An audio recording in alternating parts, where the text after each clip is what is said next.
হলো জানালা পোশাক, যার কারণে এখানে ডাটা বেশি, শাকের পরিমাণটা একটু কমই। রেজালাটি খুবই সুন্দর হয়েছে খেতে, পুরো বিয়েবাড়ি স্টাইলে হয়েছে গরু মাংস রেজালা। হ্যালো এভরিওয়ান, আসসালামু আলাইকুম। রন্ধন ঘর কিচেনে আপনাদের সবাইকে স্বাগত জানাচ্ছি আরও একবার। আজকে চলে আসলাম রেসিপি নিয়ে। দেখুন, প্রথমে এখানে পোশাক ভাজি করা হয়েছে, আর আজকে এই পোশাক ভাজি হচ্ছে এটা হলো জানালা পোশাক, যার কারণে এখানে ডাটা বেশি, শাকের পরিমাণটা একটু কমই আছে।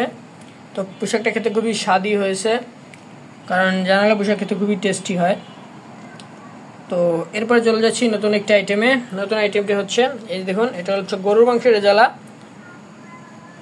আজকে গরুর মাংসের রেজালাটি খুবই সুন্দর হয়েছে খেতে, পুরো বিয়েবাড়ি স্টাইলে হয়েছে গরুর মাংসের রেজালা, দেখতেও খুব লোভনীয় লাগছে।